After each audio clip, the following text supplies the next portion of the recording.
run.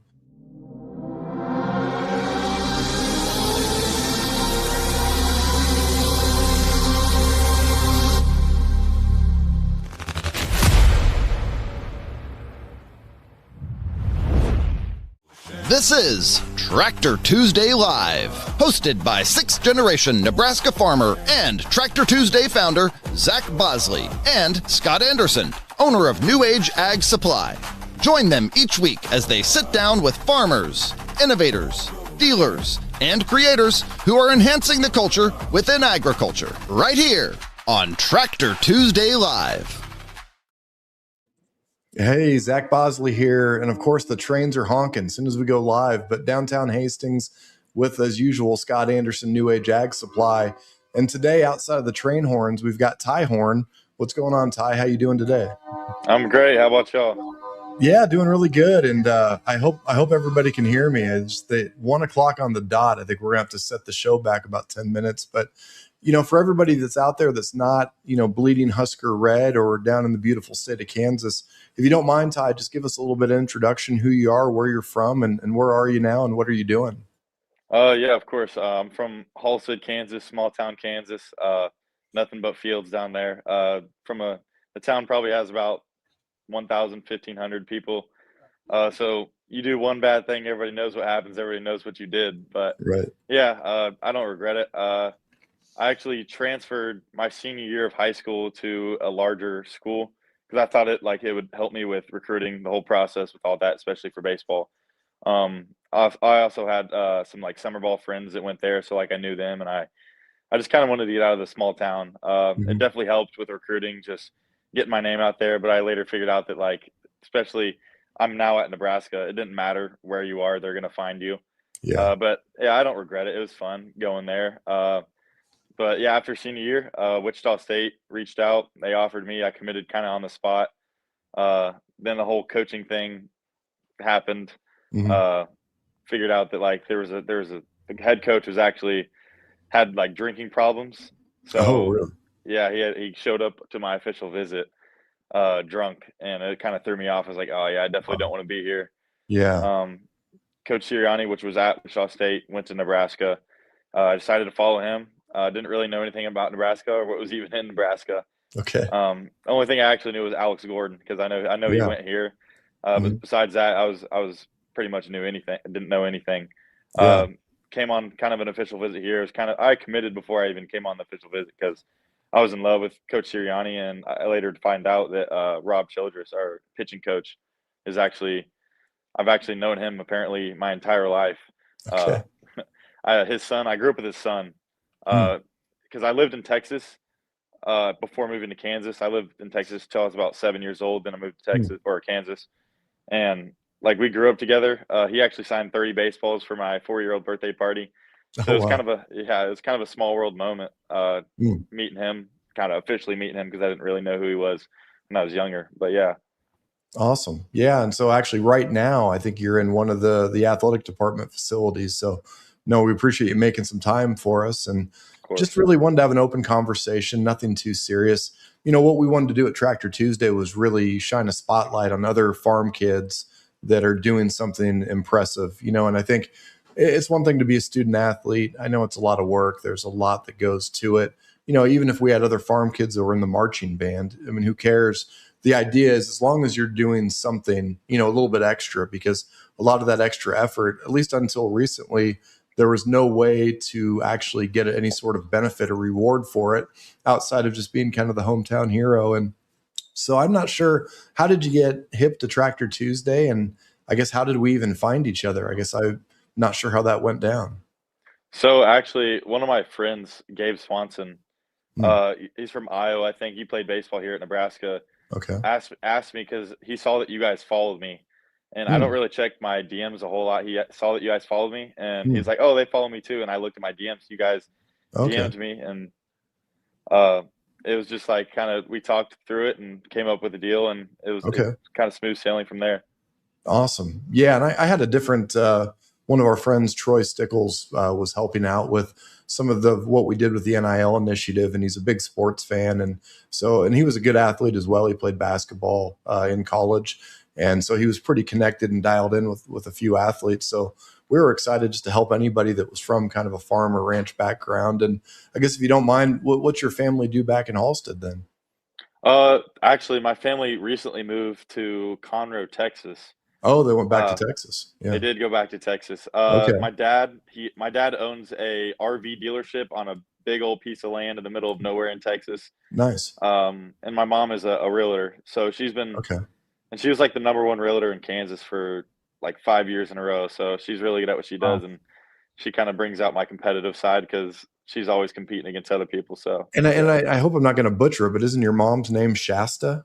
it is Shasta. I think Yeah, I remember writing a letter to your folks, and yeah, I remember I love Shasta, Nebraska for not necessarily rhyming. It sure sounds good together, but yeah. no, so that was cool. And your mom was an athlete too, is that right? She played soccer at Texas A&M for 1 year Okay, that's before. what it was. I knew she Yeah, was an Aggie, but I couldn't remember, what she did. And that's the sad thing.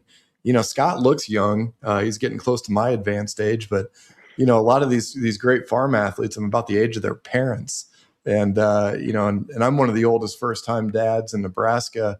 We just had our third baby last week, so made bail, got out of the hospital within about 7 hours, and baby number 3 is back at home. So, what I'm getting at here, Ty, is just soak it all in. Everybody tells you this, but next thing you know, you're going to be out of college. Next thing you know, it's going to be 10 years later. And then you're going to be like me and like, holy cow, 25 years ago, I was a freshman in college. And it's just so hard to believe it. So now I know you already mentioned this, but you have a girlfriend now. Is she a Nebraskan? Or are you trying to poach some of our greatest talent here? Or what's going on there? yeah. She plays soccer here at Nebraska. She's really Okay. good at that. Yeah. Awesome. She's rehabbing from an ACL injury, so she'll be back. She missed last season, but she'll be back this season. Okay, cool. Um, Is she a Nebraska local then, or where is she from? Yeah. she's from Papillion. Oh, okay, cool. Yeah, Yeah, gotcha. Okay, her well, and yeah. her and Jordy actually went to high school together. Jordy Ball. Oh, okay. Yeah, I'm familiar. Yeah. I'm one of the worst Nebraskans there is, though, as far as following sports. And that's what was fun for me with all the farm athletes. We had a few other Huskers as well. From women's basketball to football. Some great athletes at Iowa State. Really all over the country. And I think the fun thing for me was for not paying attention to sports, I would try to do a little bit more on following the individuals, because I think that's when you're an athlete, it's almost more fun because you have so many people that you come across over the years, and oh, well, what's that guy up to? And it's almost more of a personal thing. And I think unfortunately the way the transfer portal and everything's now shifted with NIL, there's not as much loyalty to programs. And I think it makes it easier just to follow the individual farmers. And I think that's what a lot of people were excited about with farm athletes is, well, hey, who really cares about X, Y, or Z? And, those guys listening to that other stuff you were talking about, we want the farm kids and the rancher kids. We want to pay attention to them. But, we've got a comment that just popped up, if you don't mind, Ty. And if I say too much or too little, but, are you getting scouted yet from anything in the majors? Can you discuss anything like that? I'm not sure what the rules are anymore. Yeah, so basically, like junior year, baseball is kind of like one of the only sports where like junior year is like the most important year. Mhm. Uh, Rather in football, you can get drafted when you're a junior, but most people just play 4 years, and some people play up to like 7 years, like Carson Beck just Yeah. got down to seventh year, which is Right. crazy to think about. But Yeah. yeah, like junior year is kind of like you can even be a draft eligible sophomore, but like this is my Mm, junior year, so yeah, I've met with all but one team in the mm. majors, and what they kind of do is either it's a Zoom call, kind of like this, or it's like an in-person meeting, and they'll come and like it's an hour of just a meeting and they kind of get to know you. It's more to just to get like make sure you're not an idiot. Yeah, yeah. Yeah, so they kind of just they not necessarily quiz you, but they pick your brain, kind of see like Mhm. what your routine is, Okay. where your morals are and stuff like that. So and then they'll have like we're scrimmaging right now, getting ready for the season, which we're indoor because it's freezing outside. But Yeah, right.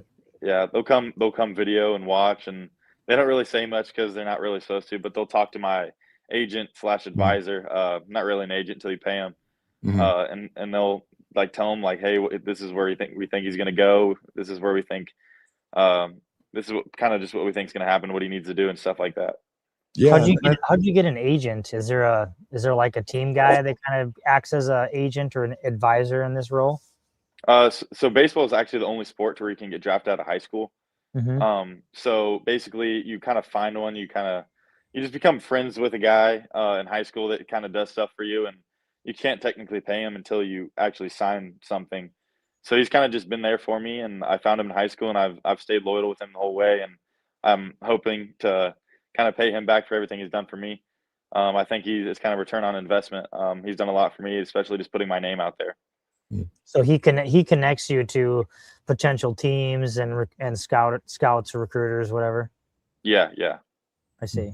Yeah, I knew it was a lot different. There was a baseball player that was also a place kicker when I was in college, and at least back in the day, I'm talking circa 2000 here, but they only were giving partial scholarships for the baseball guys. Is that still kind of a common practice, or now has that changed with the whole scholarship program at the NCAA level? So yeah, baseball used to be one of the most like under scholarship sports with how many athletes they had. Like football, pretty sure they had like 60 scholarships they could hang out or hand out, and baseball was like 7.5 for 40 guys. So yeah, back then it was a lot of like half scholarships, a lot of walk-ons. Finding good walk-ons was like how you were going to be good. But now it's like 21, 22 scholarships they're able to hand out. So nice. And there's a lot of guys that are on full scholarship for just academics. So like it definitely helps out some of the other guys that aren't as smart. So right. There's a lot of guys on full rides and a lot of guys not paying a lot for college. So it's really nice and very affordable now. A question for all the young parents out there that, that would really want to know this answer. So what are you going to college for? What's your major? And, what are your thoughts with all that? My major is sports media. Okay. And I'm minoring in leadership. In my leadership class, I take a lot of ag classes. Okay. And so those are super fun, just kind of learning and seeing guys like that aren't here for sports. Because in sports media, you're with a lot of athletes and a lot of same people, a lot of with my teammates. And then this leadership minor, some of the classes, I'm just with a bunch of kids that don't know anything about baseball. And it's kind of fun just to talk to them and like pick their brains about their lives and like why they chose Nebraska. Is that on East Campus then? It is, yeah. Classes? Okay. Yeah. Yeah, and see, Scott's from South Dakota, but he really confused me when I met him. He had a 402 number, and I was like, "Well, what type of equipment fraud are you trying to pull on me, Scott?" But but he's an alum, or what years did you go to UNL, Scott? 2003 to 2007. Okay, cool. Yeah, so I don't know. I guess probably Ty maybe was probably almost born. I'm not sure, man. It's just, again, time flies. And then once you're done with this whole school thing, it really accelerates even further. And I'm sure you can even look back and think about high school. It felt like it took forever. And now I think I'm correct. You're a junior this season. Is that right? Yes, sir. Yeah. And then, next thing, 3 years are already basically, in the works here. So I watched a video briefly. I was driving back to the office, and it must have been from fall ball. You guys were doing something, but sounds like you put on a little bit of muscle. And have you noticed any additional arm strength here from the off season? Yeah, so there's these things we do DEXAs. I wouldn't really know how much muscle I put on unless we did these, and it kind of just scans your whole body and tells you what you put on, what you lost, stuff like that. I don't know how much of it I believe, but they're a little sketchy. But yeah, like I put on a lot of muscle, it said, and nice. With that came velocity. So like last year I was like 92, 93, touching in 94, and my first outing or my most recent outing I was 95, 96, topping 97. So it was very beneficial, and just seeing all the work pay off is really cool to see as well. Yeah, that's awesome. And I'm assuming, go ahead, Scott. Sorry. What's your secret sauce? Do you got like a crazy knuckleball? Do you got what you got crazy endurance, or like what's kind of your secret sauce as a pitcher? I'd say like just my competitiveness and my drive. I think like my willingness to like never, like I know it's pretty cliche to say like never give up, but like I truly like I don't want to come out of the game until I seriously can't pitch anymore. And I do understand if I'm getting hit around a little bit, there's a time when I need to come out of the game, but I like sticking around as long as I can and making hitters look dumb as long as I can. Yeah, and it's a lot of folks, if they weren't aware of who you were, from what you did, basically in high school, everything else that you had going. Yeah, you're with the Huskers, you're a player, you're getting some action, but somebody just popped up with another question. And I think this is what really put you on the map. And don't get me wrong, a lot of us just kind of read headlines, and that performance at UCLA, if you want to just maybe recap on that real quick and tell us a little bit about the game and how significant it was. Yeah. So backtrack a little bit before that game, the Michigan State game. Yeah. The first game of that tournament, I kind of just lost it almost. I kind of had no feel for the fastball, no feel for any pitch, and got pulled in the third inning. And I was like, oh, well, our season's probably over. If we lose this game, we're out. Kid in right field ends up dropping a ball. And like for a second, I was like, oh, like, thank gosh, like that kind of saved our season. But yeah, like I was watching video on it that night, just like, what was I doing wrong? Couldn't figure it out. We end up winning the next 2 games, and I go up to coach. I'm like, give me the ball. I'm like, I need the ball. Like, just watch. And he's like skeptical at first, just because like my outing before that was just atrocious. Yeah. And like, yeah, I can understand like why he would have like second thoughts about giving me that ball. But like I grabbed the ball and I kind of just never looked back. And like in between innings, I was going up to the locker room, listening to the song I love. It's called Waterfalls by TLC. Yeah. So when that song came out, just so you know, yeah, I mean, we're talking 90s, man. So that's crazy. But anyway, sorry to interrupt.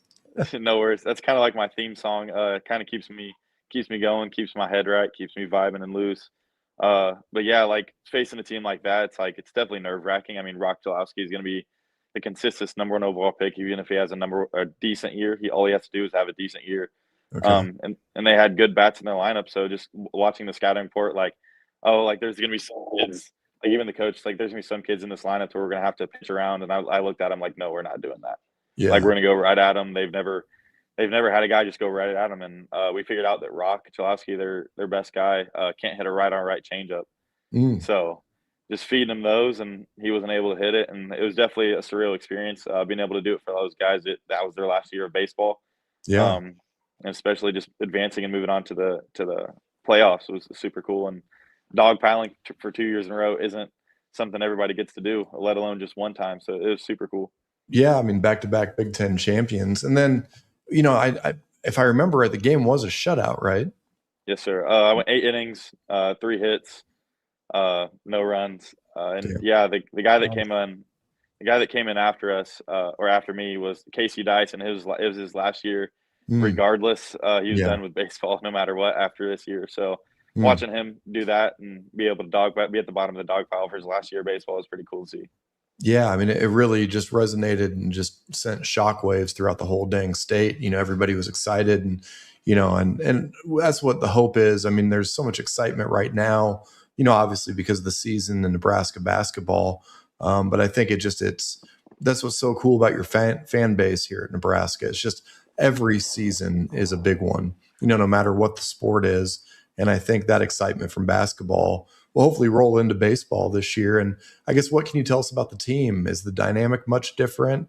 Is there a lot of return players coming back, or, what's it looking like?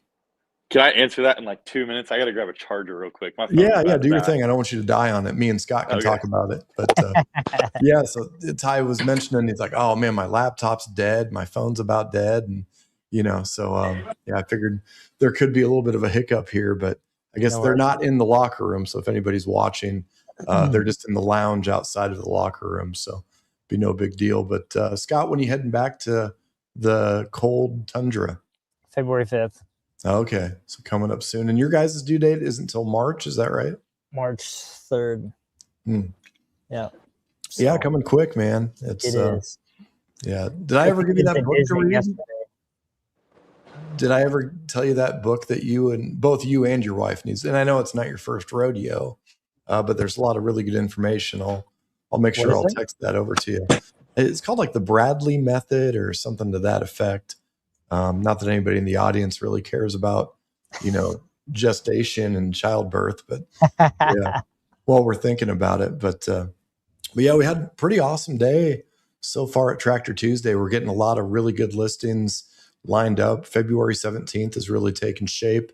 It's going to be a pretty cool auction. I'm not sure how it's going to fill out for the 24th yet. We're waiting on one dealership in particular, but we're making some good progress there. And yeah, we got Ty back. So. All right, we got one. Yeah, you got That power. juice. Yeah. Yeah. So do you have to get a trainer or a ball boy, or how'd you get a charger so quick? So our hitters actually have these blast motions, and they're for like what you put on the end of your bat, and somehow it works for a charger in your phone, like the I don't even know how to explain it, but it Yeah. doesn't plug in. It's just like it's just there. But yeah, ended up working, so that's good. Yeah, well, nice. Well, no, cool. So we were kind of just talking about, what the team looks like this year and what you're seeing. So if you don't mind, kind of give everybody an idea of what to expect and, what the dynamic of the team is at least feeling like so far at this point in the semester. So basically, like been on two completely different teams that have done this exact same thing to finish the season. So first year we were on a 40+ win team, Mhm. really tight knit group, really old group. A lot of people that kind of showed you the path of how college baseball works. Mhm. And last year we were a younger group with a bunch of kind of cancers on the team that just like you almost like if they weren't playing, they were at the end of the dugout just moping Mhm. around. And Yeah. obviously, I'm not going to mention any names, but like it was a Right. cancer, and you hated to see it. Mhm. Uh, Especially like I had some rough outings, and watching them like just sit at the end of the dugout acting like they don't care, it kind of just bothered me. Yeah. And then this year it's kind of weird because like we had kind of a big turnover with 20 new guys and a lot of guys leaving, but it almost like it clicked instantly to where we're all like best friends, and it doesn't make sense, but it worked. Mm. And it's really cool to see because like all these guys are coming in and they all love Nebraska. They all like a lot of them are transfers from big schools, like say, "Oh, I've always wanted to play for Nebraska." Yeah. So it's cool to be on the same team with them, and they have the same goals, and everybody loves baseball on this team. Nice. So Yeah. it's gonna be a Nice. fun year for sure. No, Yeah, it's great. that's great. Yeah, I don't know. It's just it's so interesting because when you travel to other programs, I'm assuming the Big Ten attendance is pretty good, but surely they don't really have the type of games that you guys do in Lincoln. No, not even close. Like, I mean, there's some good schools. Like, I mean, one school that's bad is Rutgers. I mean, their concession stand's a food truck. But yeah, they definitely aren't a very big baseball school. But like the UCLA wasn't very good either. Even though they're like, I imagine they'll have a bigger fan base this year just without all the success they had last season. But Yeah. Are you guys flying or driving to these distant schools like UCLA and stuff? we fly there. Yeah, we charter, so we have a Nebraska plane that we fly there. It's nice. We get to leave and come back whenever we want. Um, but like places like Minnesota, like if it's like not as far, we'll Yeah. drive, which could be it's kind of a haul, but Yeah. it's fun because like the bus drivers were always playing games, and Mhm. it's even better when you're on your way back after you just won a series. Yeah, definitely. Yeah, I don't know. It'll be pretty interesting. When's the home opener? How quick are we talking on the calendar here? Oh, we have a midweek. Our first home game is a midweek, but we play Rhode Island, or yeah, Rhode Island home is our first home series. I think it's in place of the Oregon State series, like kind of the same time, but it's gonna be chilly for sure. Yeah. I don't know the exact date though. Yeah. Next thing you know, it's baseball season, and then here, we're kind of far north, and yeah, the weather can be a little bit tricky. But I guess outside of the whole team dynamic, what's your plan? I guess this season, is it too early to tell, or are you just going to see kind of how this next level recruiting goes? Yeah, plan is the plan is for this to be my last year of baseball. If everything goes accordingly, I've heard talk of like what rounds I'm going in. I'm not going to share that, but like it's pretty exciting. And I've always dreamed of it, so I'm super excited for how the season's going to go. So yeah, minus the trains again. What do we got to do to have Ty Horn wear a Tractor Tuesday hat on a draft day? I think that's what the people need. I think I could do that with no hesitation for sure. Nice. No, because yeah, you're one of the. It seems like everybody we get hats to. I wish we had more, propaganda and paraphernalia, but they all seem to really enjoy them, and so we want to make sure we keep you outfitted at least with what we've got going on, because you really provided a lot of attention to us, and I'm always going to be grateful for you and the other farm athletes, at least in our first iteration of our NIL program, because really truthfully, you guys brought so much attention to our little startup. And, as we've grown and turned into a real operation now, we're really thankful for the young student athletes that were part of our brand and really helped to promote and be an ambassador of it. So, and I mean it, we're really thankful for you, Ty, because you did a lot to help promote Tractor Tuesday and all of the things we're trying to do to benefit other farmers. So, we really appreciate that. But you got like a favorite colorway, or what should we look out for to put in the care package next? I mean, I love, a lot of my teammates love it too. I don't even know what it's called, but it's like the little line across the The row bill. pads. Yeah. Those are pretty sick. Yeah, I got a lot of teammates. Actually, there's one of my teammates. We were eating lunch today, and he had it on. The one I gave him, he had it on today. So nice. Yeah. Well, they love those ones. Yeah, it's kind of cool being at least we're the cool old guys, for the brand. But in the auction space, and we're talking baby boomers plus, so a few millennials running around. We're not too cringy, at least, but we'll make sure to get you outfitted as best we can. Oh yeah, here's another guy trying to really get into my marketing budget here. Send the whole team hats. I think we could talk about that, but maybe he should donate to farm athletes, because what we've evolved this into, Ty, just so you know, now we're going to be awarding scholarships in 26. So basically we're going to split the pot, all the donations. And if anybody's paying attention out there in the audience today, you can go to farmathletes.com, learn more about it, see some of the great athletes that we signed on NIL deals, most importantly, like today's show, around Ty Horn. But Ty, I guess with all that, any kind of final thoughts or any ideas what you'd want to share with the audience or anybody that's a fan of Nebraska baseball? Yeah, so I've kind of get this, like, we had just had this fan day where a bunch of fans come, and I got asked this question a lot, like, oh, like, how do you play, like, how do you get to this level? And it's not like, and like the one thing I kind of want to like share to everybody is like, it doesn't matter where you're from. It doesn't matter who you are. It doesn't matter what your last name is. It doesn't matter what your first name is. Someone's going to come find you if you're good enough. And like just being able to like put your head down and put in the work has kind of been the most important thing to me. And like keeping that outside distraction outside noise like out of the way and out of my mind. It's kind of been just like kind of the difference in my freshman and sophomore year. Freshman year, I struggled with like going on Twitter and seeing people say that I sucked, seeing people that, and like I know I didn't suck, but it was just like seeing those comments is like, oh man, like do they really think that? And some of them were funny. Like a lot of people like to say like how much they hate Coach Bolt, but like, geez, he's done his job, 3 Big Ten championships in 5 years. Yeah. So like a lot of the hate he doesn't deserve, but like there'll be some funny things, like they'll call people nicknames, but yeah, like it's good to see. It's weird to see like there's 120 comments after a loss, but 7 comments after a win. Exactly. But yeah, just being able to keep that outside noise out and keep my head down. I suggest like all the young kids out there that like are skeptical of if they can do it or not. Like don't ever have that like thought in your brain. Just keep your head down and keep going, keep grinding.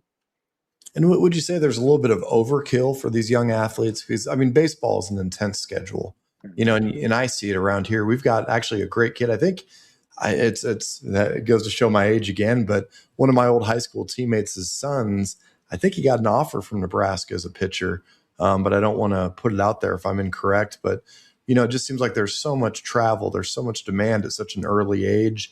Do you feel like that's necessary, or is that a little bit overkill for these young, middle school to high school age athletes? I think like when you're younger, like in middle school and like early high school, it's like fun to go experience playing in Florida, playing and stuff like that, kind of getting your name out there. But like when you're a senior in high school, like there's only so much you can do. Like you don't need to go to Florida, and if you're already being recruited, it's like once one team recruits you, you're in a database where like every team can see you now.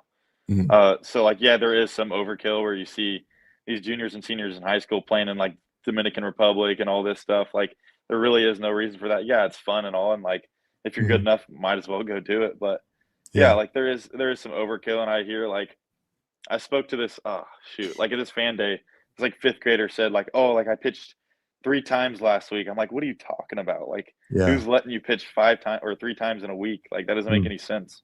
So yeah, like I think it's a lot of the coach's fault too. And like at the younger ages, just thinking that those kids can go and go and go. And you see a lot of injuries, like injuries are coming more common because people are throwing harder. 100 miles per hour is getting more normal and normal every single day. So just being able to take care of your body is super important too. How many times a week are you pitching then? I'll bullpen once and I'll go live once. Okay.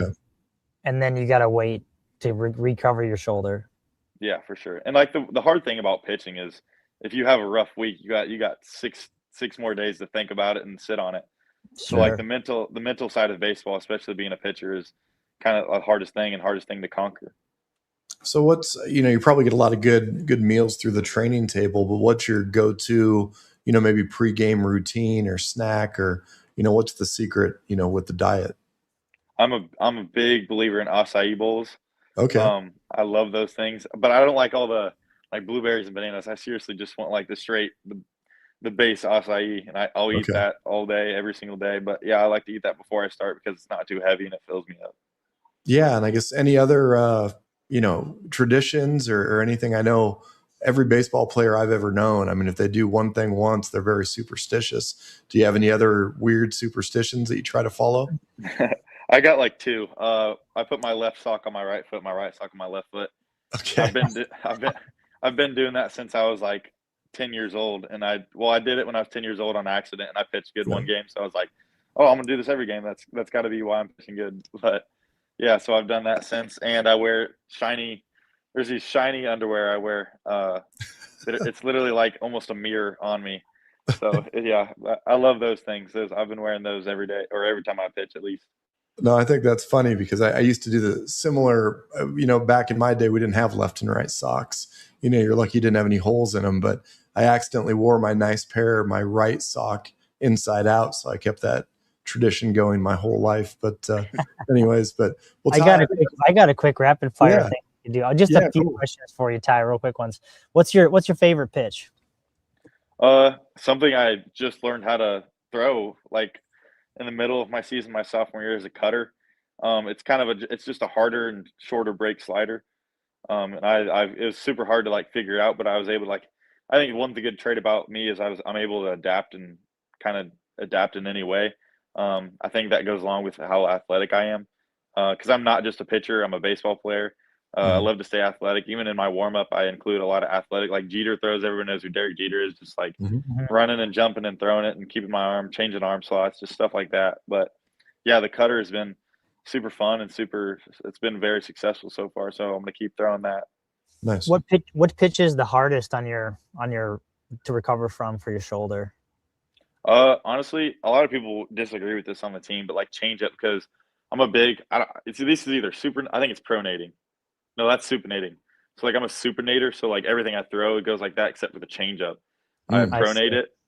And so like that's just something like it doesn't do the same thing all the other pitches do. So it's me a little sore, but besides that, like I bounce back pretty well the day after.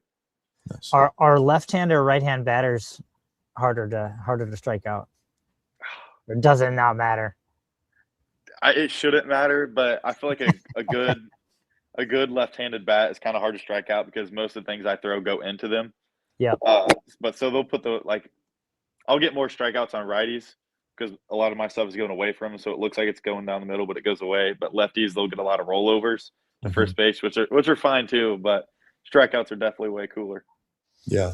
Who's your favorite baseball player, like modern playing player? And then who's your favorite baseball player, like of all time? I'd have to say modern. Brian Wu. He plays for the Mariners. He's a freak. He's so good. Like he's like your stock pitcher until you like actually watch him pitch because it's just like so smooth and everything is like perfect almost. It's weird. But like all time, I'd have to say Nolan Ryan. Yeah. Um, I fell in love with throwing hard at a young age, so just watching him pitch, throwing super hard. Not that I got to watch him pitch ever in live. I'm not that old, but my dad actually watched his. I think it was six. It might have been his seventh no hitter live. Mm, So that my dad thinks that's like the coolest thing. So I kind of fell in love with him because of that. okay, cool. Nice. So if you could play for any baseball team Hmm. that you in the whole league, what would be your ideal team and why? I'd say, I'd say probably the Red Sox, just because they're like a fast track type of team. So if they draft you high, they're gonna get you up there as fast as they can to see if their investment paid out. But yeah, like I'm not really a fan of the Red Sox, but like just for the reason they do that, like it'd be fun to get up and play pro ball or in the majors as fast as possible. Yeah. Yeah, definitely. So do you have a mentor when it comes to your career or anything like that? Like a guy that helps make decisions, like with stuff like that. You bounce stuff off of. I think my advisor is kind of like that, but besides that, I'm kind of like a solo guy when it comes to decision making. I like to have my own opinion, and I get asked a lot, like, who do you want to be when you get older? Like, who do you want to be like? And I always tell them, like, nobody. Like, I want to be Ty Horn. I want people to want to be me, and I think that's starting to happen. Like, there's guys on the team that like to ask me questions a lot. Just like, how do I do this? How do I do this? And I love it. I feed off it. It's super fun to answer questions like that. Nice. Okay, last question, and you don't have to answer this one. What's your GPA?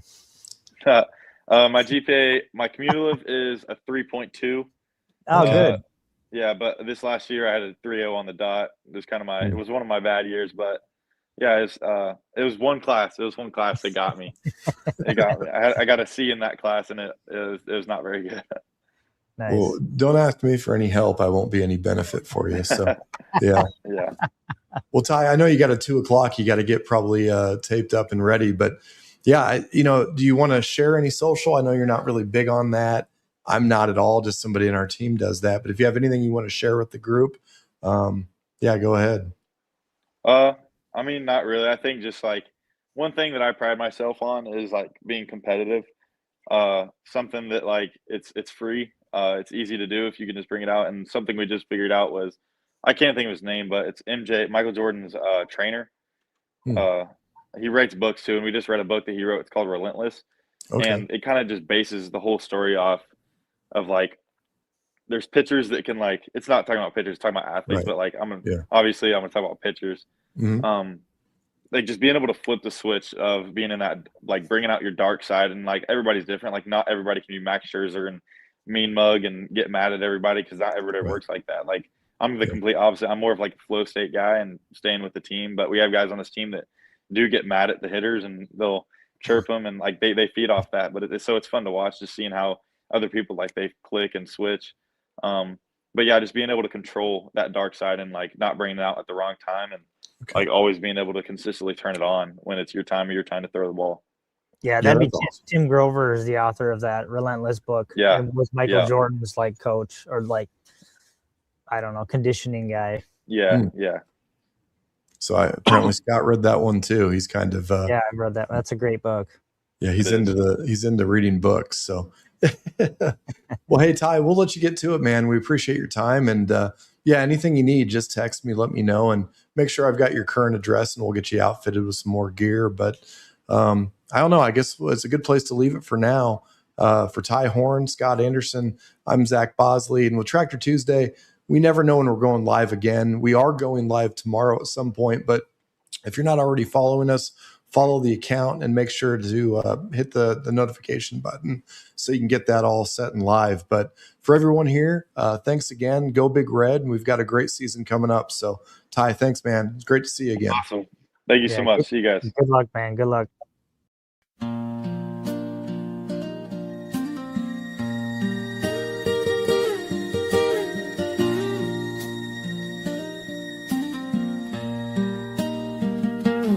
Well, it's not far to my grandpa's. At least it's not for me.